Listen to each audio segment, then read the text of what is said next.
All right, we're back on record. State versus Alan Shoemaker. Do you know an Alan Shoemaker? Yes, I do. And how do you know Alan?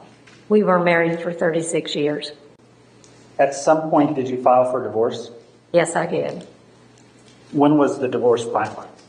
In June of 2019. Was the divorce amicable? Did everyone get along? No. Why is that? Well, Alan didn't seem to accept that we would be divorced, so he fought it. Did you file a CPO against the defendant in 2023? Yes, I did. Why is that? Well, because I was receiving mail that had what could be seen as threatening content. Around September 17th, 2024, did you receive mail? Yes, I did. Do you recognize the writing in that letter? Yes, I do. And whose writing is it? That's Alan's writing. Is there a Mary Grace reference? Yes, there is a Mary Grace reference. Do you know a Mary Grace? I do not. Has he ever sent other letters in care of a Grace Shoemaker or a Mary Grace Shoemaker? Yes, he does. Does a Mary Grace Shoemaker live with you? No. After you received this letter, what did you do with it? I took it to the sheriff's department and filed a complaint. Around September 30th, 2024, did you receive mail? Yeah, Where did you receive your mail? at my home address. After you received this letter, what did you do with it?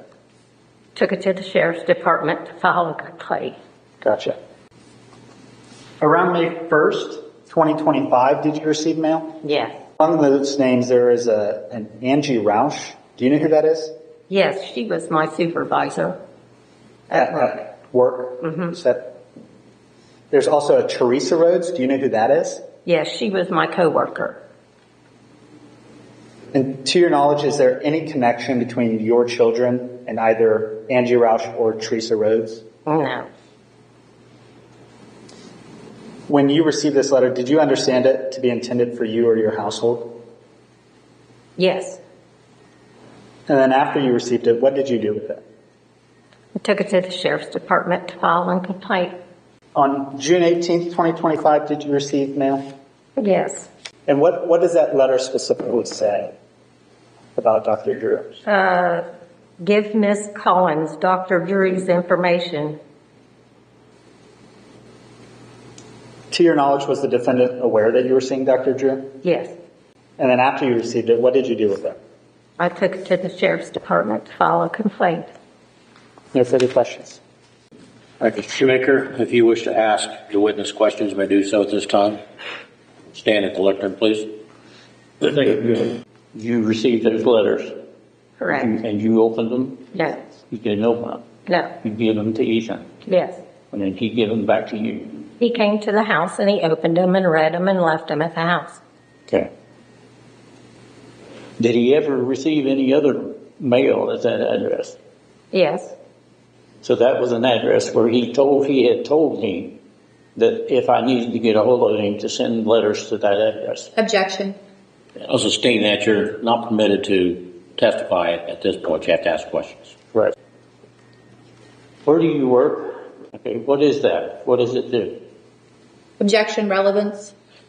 I'll allow that question. We're not going to go too deeply, but she can answer that. We're a computer distribution and configuration center. And that company has a tech department. Correct. And what does that department do? Objection. The counsel stating that. That's not relevant. I was in Madison. I took a year of computer classes. In that class, you can take a copy of a letter. I'm going to object. This is... Okay, I'm going to sustain that. You're not asking a question, you're testifying. So the jury will disregard that. The purpose of the tech room is to set up computers to make them work like the customer would like them to work. Objection, Your Honor. This is not relevant to the charge. I'm going to sustain that. There's no relevance here. So move on to something else. Okay. I guess at this time I have no further questions. like to call Michael Johnson Sr. Michael Johnson Sr.? Correct. And where do you reside at this time? Lake Erie Correctional Institute. And this is where we met? Yes. How close were we? Side by side in the same cube, bottom racks, here right across from me. We basically went pretty much everywhere together. We went to the chow hall. Objection, together. he's testifying. Yeah, that's called leading. You're not allowed to do that. You have to ask questions, so the objection is sustained. You basically saw him. Objection, he's leading. Yeah, you have to ask questions. You can't lead. Right. Did you see me write letters while we were at there? Yes. Do you know who those letters were written to? Yeah, to the church people that you had that sent you the food box. So you basically seen every letter that I... Yeah, I'm going to sustain it. You cannot put words in his mouth. You have to ask him questions. Right. Okay. So that's sustained. So you never really seen me write a letter to Teresa Shoemaker? No. Never. It was always to one of my kids. Yep. Actually, I think it was your son. So basically, you're saying that we were basically... Objection. Sustained. No further questions. Thank you. All right. Cross? Mr. Johnson, have you ever been convicted of a felony in the past 10 years? Yeah. Is it 1? Is it 2, 3? Do you know how many? Just one. And what was it? It was called, well, it was domestic violence when it first started. They worked it down to something else. What, menacing by stalking? Yeah, that's what they made that up. I mean, there was never no stalking or nothing. Me and my girl was together for the whole time. But you either were convicted or you pled guilty to that and you were... Well, I pled guilty to that to get a bond, personal bond, after being in jail for 5 months or 6 months. Menacing by stalking, that's after being told to leave someone alone, you continue to harass them. That's basically what the charge is, correct? She was the one that came pick me up from the jail, too. Nothing. Ladies and gentlemen of the jury, I told you when we started today that we would present testimony and evidence necessary to prove that this defendant violated a protection order on 4 separate occasions. He did this when he sent 4 separate letters to his ex-wife, Teresa Shoemaker. We're now at the end of the trial, and we have proven exactly that. The defendant and Teresa Shoemaker were officially divorced in July 2019. Due to continued contact and harassment, Teresa filed for a protection order prohibiting the defendant from having any contact in June of 2023. These are very simple, straightforward, irrefutable facts of this case. This defendant violated the terms and conditions of the protection order. This is a felony because this defendant has previously been convicted of this crime. As such, I'm asking that you find this defendant guilty of all 4 counts. Thank you.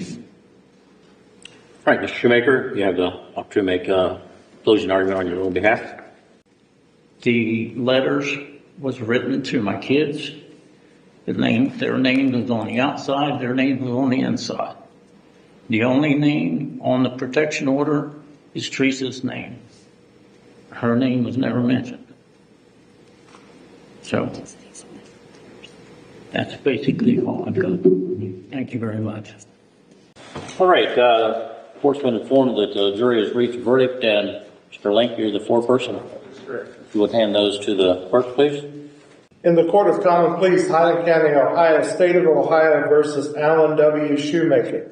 Case number 25 CR 124. Verdict, count 1, violating a protection order or consent agreement. Revised Code 2919.27A1. We, the jury, having been duly impaneled and sworn, find the defendant, Alan W. Shoemaker, guilty of violating a protection order or consent agreement as he stands charged in count 1 of the indictment. We further find that the defendant was previously convicted of violating a protection order or consent agreement as alleged in the count 1 of the indictment.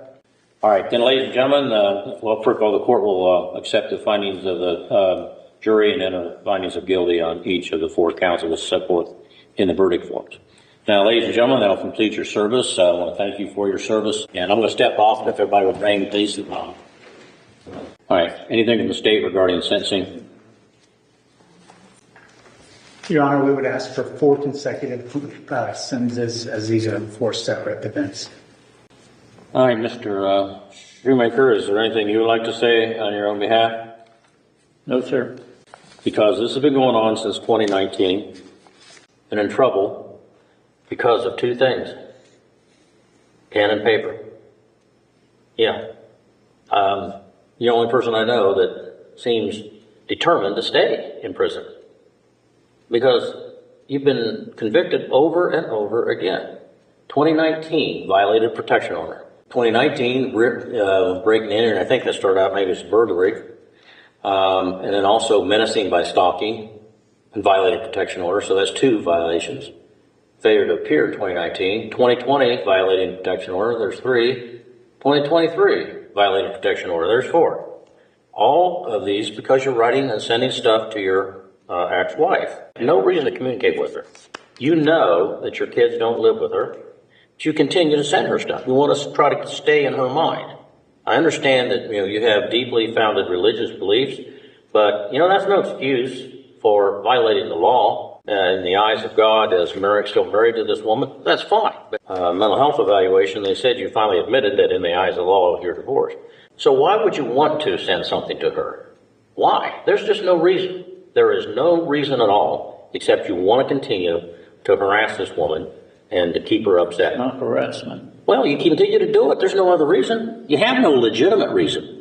The Bible tells me I should. No, the Bible doesn't. God doesn't tell you to violate the law and harass your ex-wife. It says to be a watchman.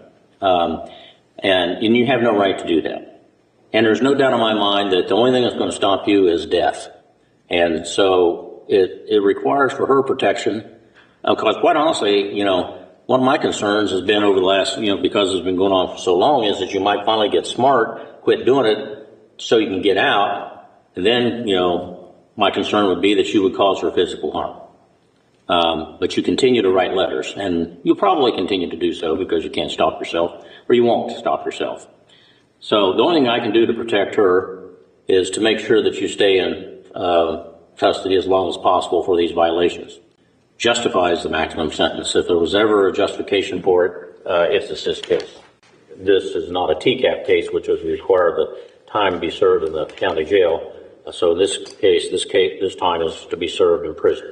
So it is the judgment and order of the court that you be and are hereby sentenced on each of the 4 counts to the maximum term of 12 months. Now, as the court has indicated, this is with these 4 convictions, that brings your total 8 convictions for violating protection order, plus a felony B&E, plus a felony menacing by stalking, plus a failure to appear. And so your criminal history demonstrates that it's necessary to impose a consecutive sentence to protect the public, and in particular, your victim, Ms. Shoemaker. The court also finds this a course continuing conduct. 1 single prison term is not adequate to reflect the seriousness of your conduct. And the harm is so great because, again, this woman just wants to live in peace, and you won't let her. You won't let her. No matter what you believe under your view of God's word, does that justify harming her and ruining her, continuing to harass her? No. If you want to live in your belief you're still married in the eyes of God, that's fine. Just don't say anything to her about it. Leave her alone. It's necessary to deter you from committing future crime and to punish you because, obviously the past sentences, and some of them were minimum sentences, some of them were mid-range sentences, it hasn't worked. And your release, if that ever happens, I don't know. Again, I'm not optimistic. It won't be my problem because I'll be long retired. But in any event, if you do get released from custody in the future, it is possible the Adult Parole Authority would put you under post-release controlled supervision. I certainly hope that they do. But again, that'll be up to them. It could be for a maximum of 2 years. That means you'll be supervised under the terms they set by a parole officer, and if during that period of time they determine that you have failed to comply, they can return you to prison to make you serve an additional period of up to 9 months for a single violation, up to a maximum of half of your prison term for all violations. However, to an additional period of a year, or whatever time is left on that period of post-release control, whichever is greater. All right, is there anything further, counsel? There you go. Do you have anything else, Mr. Shoemaker? No, sir. No, sir. All right, you're managed custody. Judge, do you want him to sign this? No. Yeah.